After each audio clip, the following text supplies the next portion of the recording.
Picture this. It's a Saturday morning, sometime in the 1970s. Your dad is under the hood of the family station wagon in the driveway. He reaches into a battered red toolbox and pulls out a wrench, chrome, solid, satisfying weight in the hand. He hands it to you without a word. You don't need to read the label. You already know what it says. That wrench probably still works today. And the company that made it, the one that promised it always would, is gone. This is the story of how Craftsman became the most trusted tool brand in American history, and how it got hollowed out, sold for parts, and left as little more than a logo on a box at Lowe's. But here's the question worth sitting with before we go any further. Was this inevitable, or was it a choice? A $500 bet that built an empire. The year is 1927. A Sears hardware executive named Arthur Barrows pays $500 to a small Pennsylvania tool outfit for a single word, Craftsman. That's about $9,000 in today's money. For what turned out to be the most valuable brand in American retail history, it may be the greatest bargain ever struck.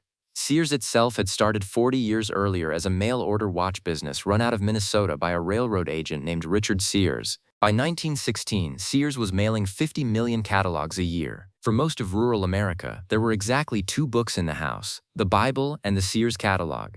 Tools were already in there, but they carried no identity, no promise, no brand. Barrows wanted to change that. The first Craftsman tools were saws, not glamorous but practical. The customers were farmers. Sears didn't manufacture anything, they specified it. Contractors across New England and the Midwest made the steel. Sears put the name on it. That model, owned brand, contracted manufacturing, would define Craftsman for the next 9 decades. It would also, eventually, be its undoing. We'll come back to that. The wrench that changed everything. By the late 1920s, America was changing fast. Cars were no longer a luxury. They were a fixture in working-class driveways from Ohio to Oregon. And every man who owned a car needed tools that could actually keep up with it. Barrows' successor, a man named Tom Dunlap, saw it clearly. The customer wasn't a farmer anymore. He was a mechanic, a guy lying on his back under an engine block in a tight space, needing something that could grip a chrome nut without slipping and look like it belonged in a professional shop. Dunlap ordered chrome plating for the entire Craftsman line. Sales jumped 6 times in a single year. In 1932, Craftsman released a wrench forged from vanadium steel, marketed as 50% thinner and 200% stronger than the competition. For a shade tree mechanic working in a cramped engine bay, that wasn't a marketing claim. That was the difference between finishing the job and knuckle-busting your way through it. The brand had found its man, and it was about to make him a promise he'd never forget. The warranty that meant something. At some point in Craftsman's early decades, someone in Chicago made a decision that would define the brand more than any wrench or ratchet ever could. They wrote this: "If for any reason your Craftsman hand tool ever fails to provide complete satisfaction, return it to any Sears store for free repair or replacement." Any reason, not manufacturing defects, not normal wear. Any reason, no receipt, no proof of purchase, no time limit. You walked into a Sears with a broken tool, handed it to the clerk, and walked out with a new one. Sometimes you could still see initials scratched into the handle, left behind by whoever had owned it before you. That wasn't a flaw in the system, that was the system. The warranty turned Craftsman tools into something closer to currency. Guys went to estate sales and bought broken Craftsman tools for $1 a piece, exchanged them at Sears for new ones, and resold them for $20. People found rusted wrenches behind barns and brought them in. Sears replaced them every time. The company ate the cost because the warranty was the reason people bought the tools in the first place. Between 1965 and 1989, Craftsman sold 400 million screwdrivers. Think about how many garages, how many tool belts, how many sons those ended up in. The brand wasn't just a product line anymore. It was part of what it meant to own a home in America. The moment Sears peaked, and what came next. In 1969, Sears sales alone accounted for 1% of the entire United States economy. 2/3 of American households shopped there every quarter. Half held a Sears credit card. In 1974, the company completed the Sears Tower in Chicago, 110 stories, the tallest building on Earth. It wasn't just an office building, it was a victory lap. And right at that moment, right at the top, the competition arrived. In 1962, 3 discount chains had each opened their first stores: Walmart in Arkansas, Target in Minnesota, Kmart in Michigan. For a decade, they were barely noticeable. By 1991, Walmart had passed Sears to become the largest retailer in the country. The crown was gone, and Sears, caught between discount and department store, couldn't figure out where it belonged. By 1992, Sears posted a $3.9 billion loss, the largest single-year loss ever recorded by a North American retailer to that point. In 1993, they killed the catalog. 107 years of continuous publication ended. 50,000 workers let go. CRAFTSMAN kept selling. Inside a company bleeding out, the tool brand was the one thing that still moved volume every weekend. But here's the thing about a sinking ship. Eventually, it takes everything down with it.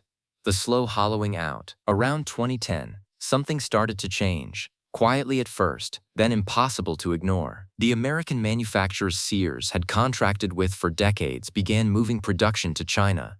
Sockets, ratchets, wrenches that had been forged in Ohio and Colorado were now coming out of Guangdong. The label still said Craftsman. The lifetime warranty still applied. The customers noticed anyway. A mechanic who's used the same tools for 20 years can feel the difference between a wrench forged in the Midwest and one pressed overseas. The tolerances are different. The steel is different. Forums filled up with comparisons. Tools were snapping under loads the old ones would have laughed at. At the same time, the warranty started quietly cracking. Clerks began rejecting rusted tools. Some stores invented a 3-piece daily exchange limit. Nothing in the written warranty, just a new policy someone decided to enforce. A requirement to return tools to the original store of purchase appeared, instantly voiding decades of exchanges for anyone whose local Sears had already closed. And Sears stores were closing fast. In 2004, a hedge fund manager named Eddie Lampert had engineered a merger of Sears and Kmart. Lampert wasn't a retailer, he was an investor. What he saw in Sears wasn't the Craftsman warranty, it was the parking lot around it. Real estate. For the next decade, the company sold, spun off, and mortgaged its way through everything it had built. Between 2011 and 2016, Sears lost $10.4 billion. And in the middle of that bleed, the company did the thing it had spent 90 years refusing to do. It sold Craftsman, $500 in, $900 million out. On January 5, 2017, Sears sold the Craftsman brand to Stanley Black & Decker for approximately $900 million. 90 years after Barrows had bought the name for $500, it went for $900 million. On paper, the greatest brand appreciation in American retail history. In practice, a confession. Stanley Black & Decker's own CEO said it plainly. They had bought a brand whose products had been left to devolve over time to the point where they were not the high-quality, respectable products they once were. They weren't buying a tool company. They were buying what was left of a reputation someone else had spent a century building. 18 months later, Sears filed for Chapter 11 bankruptcy. Today, 5 Sears stores remain open in the United States, down from more than 3,500 at the peak. What's left? Stanley Black & Decker has done real work to rebuild the brand. A 425,000 square foot factory opened in Fort Worth, Texas in 2020. 500 jobs, $90 million invested. Some of the tools coming out of that plant are genuinely good. The reshoring is real. But a brand built over 90 years on American steel and an unconditional lifetime guarantee can't be rebuilt by one factory in one decade. The mechanics who left during the Sears years went to Snap-on, to Matco, to Milwaukee. Many of them aren't coming back. The warranty still technically exists, but it's not walk-in, walk-out anymore. It's take it to Lowe's, hope they have a match, and if they don't, call customer service and mail the tool in.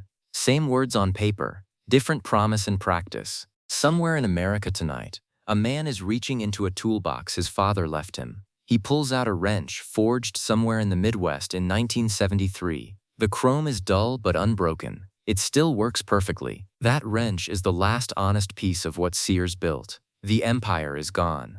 The warranty has been legally trimmed into something smaller than it used to be. And the soul, that quiet American certainty that a company in Chicago would replace your broken wrench 100 years later because it said it would, isn't coming back. That's how you lose a brand built on trust, not in a bankruptcy court. One small decision at a time, across 30 years, until the name on the steel means something different than it used to, and nobody who remembers what it meant is left in the building. If this story hit you the way it hit me, drop a comment below with the oldest Craftsman tool you still own. I want to hear it. And if you want more stories about the brands, companies, and ideas that shaped working America, hit subscribe and ring the bell. I've got plenty more where this came from. See you in the next one.